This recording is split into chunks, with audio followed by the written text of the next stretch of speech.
ಇವತ್ತು ರೈತ ಈ ಡೈರಿ ಶೆಡ್ಗಳನ್ನು ಕಟ್ಟಿಕೊಂಡು ಹೈನುಗಾರಿಕೆ ಇವತ್ತು ಇಡೀ ಕರ್ನಾಟಕ ರಾಜ್ಯದಲ್ಲಿ ಮನೆ ಮಾತಾಗಿದೆ. ಇವತ್ತು ರೈತ ಬದುಕಿರ್ತಕ್ಕಂಥದ್ದೇ ಹೈನುಗಾರಿಕೆಯಿಂದ. ಆ ಹೈನುಗಾರಿಕೆಯ ಕೊಟ್ಟಿಗೆ ಮನೆಗಳನ್ನ ಶೆಡ್ಗಳನ್ನು ಕಟ್ಟಿಕೊಂಡು 2 ಹಸ ಸಾಕ್ತಾ ಇದ್ದಾನೆ, ಇವತ್ತು 5 ಹಸ 10 ಹಸಿಗೆ ಬಂದಿದ್ದಾನೆ. ಅದರಿಂದ ಎಷ್ಟು ಹಾಲು ಕರಿತಾನೆ, ಸ್ವಾವಲಂಬಿ ಆಗಿದ್ದಾನೆ, ಕಾರ್ನಲ್ಲಿ ತಿರುಗ್ತಾ ಇದ್ದಾನೆ. ಇದಕ್ಕೆ ಸಂತೋಷ ಪಡೋದು ಬಿಟ್ಟು ನೀವು ಸಂತೋಷ ಪಡ್ಬೇಕ್ರಿ. ಇವತ್ತು ತನ್ನ ಹೊಲದ ಬದನ ತಾನು ಹಾಕೊಂಡು, ತನ್ನ ಹೊಲದ ಬದವನ್ನ ತಾನು ಮಾಡ್ಕೊಂಡು, ಇಡೀ ಗ್ರಾಮಗಳನ್ನ ಸ್ವಚ್ಛ ಮಾಡ್ಕೊಂಡು, ಗ್ರಾಮಕ್ಕೆ ಕಾಂಕ್ರೀಟ್ ಅನ್ನ, ಪ್ರತಿಯೊಂದು ಸವಲತ್ತನ್ನ, ಅಂಗನವಾಡಿಗಳನ್ನ ಕಟ್ಟಿಕೊಂಡು ಇವತ್ತು ಇದರಿಂದ ಎಷ್ಟರ ಮಟ್ಟಿಗೆ ಹೆಸರಾಗಿತ್ತು. ಆ ಗ್ರಾಮ ಸ್ವರಾಜ್ಯವನ್ನ ತೆಗೆದಂತ ಭ್ರಷ್ಟು, ಆ ಗ್ರಾಮ ಸ್ವರಾಜ್ಯವನ್ನ ತೆಗೆದಂತ ಭ್ರಷ್ಟು ಯಾರಾದ್ರೂ ಈ ದೇಶದಲ್ಲಿದ್ರೆ ಅವರು ಬಿಜೆಪಿಯವರು.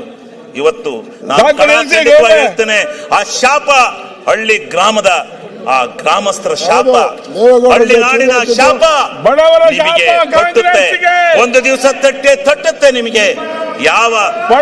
ಇದನ್ನ ಯಾವ ದೃಷ್ಟಿನಲ್ಲಿ ಹಾಳು ಮಾಡಿದಿರೋ, ಈ ದೇಶವನ್ನ ಹಾಳು ಮಾಡಕ್ ಹೊಂಟಿದಿರೋ, ಗ್ರಾಮ ಸ್ವರಾಜ್ಯವನ್ನ ಮಹಾತ್ಮ ಗಾಂಧೀಜಿ ಹೇಳ್ತಾ ಇದ್ರು.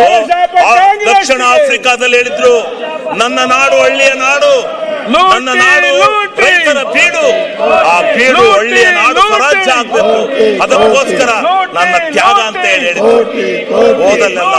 ಓದಲ್ಲೆಲ್ಲ ಹೇಳ್ತಾ ಇದ್ರು. ಆ ನಾಡಿನ ಸ್ವರಾಜ್ಯವನ್ನ ಮಾಡ್ಲಿಕ್ಕೋಸ್ಕರ ಇಂಥ ಒಂದು ಕಾನೂನನ್ನ ತಂದ್ರೆ ನಿಮ್ಮ ಯೋಗ್ಯತೆಗೆ ನೀವು ಇದನ್ನ ಬದಲಾವಣೆ ಮಾಡಿ ಮತ್ತೆ ಅದನ್ನ ಪ್ರತಿಭಟನೆ ಮಾಡ್ಕೊಳಕ್ ಬಂದಿದ್ದೀರ. ನೀವು ಇಲ್ಲಿ ನಾಚಿಕೆ ಆಗ್ಬೇಕಲ್ವ ನಿಮ್ಗೆ?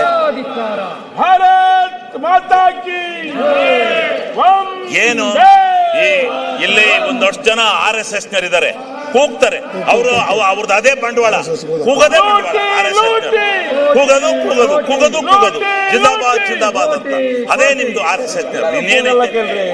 ಇನ್ನೇನೈತೆ? ಸ್ವಲ್ಪ ಗೌರವ, ಆತ್ಮಸಾಕ್ಷಿಯಿಂದ ಇರೋದನ್ನ ಕತ್ಕೊಳ್ಳಿ. ಇದು ಈ ಭಾರತ ದೇಶ ಜನಸಂಪತ್ತಿನಿಂದ ಏರಳವಾದಂತ ದೇಶ. ಆ ಭಗವಂತ ಕೊಟ್ಟಿರ್ತಕ್ಕಂಥ ಜನಸಂಪತ್ತು, ಆ ಜನಸಂಪತ್ತಿಗೆ ನಾವು ಕೆಲಸ ಕೊಡಬೇಕು ಅಂತ ಹೋರಾಟವನ್ನ ಮಾಡಿ ಮನಮೋಹನ್ ಸಿಂಗ್ ಹಳ್ಳಿಗೆ ಆಡಳಿತ ತಂದ್ರೆ, ಇಲ್ಲ ನೀವು ಮತ್ತೆ ಡೆಲ್ಲಿ ತಗೊಂಡೋಗ್ತಾ ಇದ್ದೀರಲ್ಲ, ಬಲ್ರಿ ಹಳ್ಳಿ ಕಡಿಕೆ ತೋರಿಸ್ತೀವಿ.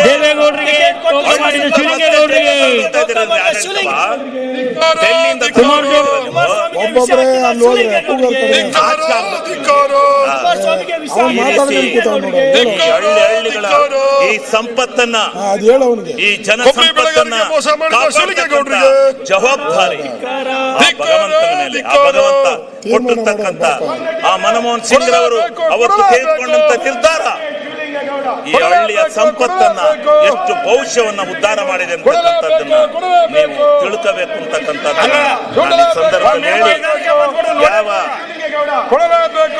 ಗ್ರಾಮ ಸಭೆ ನಡೆಯೋದು, ವಾರ್ಡ್ ಸಭೆ ನಡೆಯೋದು, ಆ ಗ್ರಾಮ ಸಭೆಯಲ್ಲಿ, ಆ ವಾರ್ಡ್ ಸಭೆಯಲ್ಲಿ ಗ್ರಾಮಸ್ಥರೆಲ್ಲ ಇದೇ ತರ ವಿಧಾನಸೌಧಕ್ಕೆ ಸೇರ್ತಾರೆ. ಅಲ್ಲಿ ಬಂದು ಕೂತ್ಕೊಂಡು ನನ್ನ ಊರಿಗಿಂತದಾಗಬೇಕು ಅಂದ್ರೆ ಅಲ್ಲೇ ಮಂಜೂರಾತಿ ಕೊಡ್ತಕ್ಕಂಥ ಕಾನೂನನ್ನ ಜಾರಿ ತಂದಂತ ಮನಮೋಹನ್ ಸಿಂಗ್ ರವರಿಗೆ ನೀವು ಇವತ್ತು ಅಪಚಾರ ಮಾಡ್ತಾ ಇರ್ತಕ್ಕಂಥದ್ದು ಎಷ್ಟರ ಮಟ್ಟಿಗೆ ಸರಿ? ಇದನ್ನ ಏನು ವಿರೋಧ ಮಾಡಿ ಎಷ್ಟರ ಮಟ್ಟಿಗೆ ಈ ವ್ಯವಸ್ಥೆಯನ್ನ ಹಾಳು ಮಾಡ್ತಕ್ಕಂಥ ರೀತಿಯಲ್ಲಿ ನೀವು ಕೂಗಿ ನನ್ನೇನ ಮಾಡಕ್ ಸಾಧ್ಯ ಇಲ್ಲ.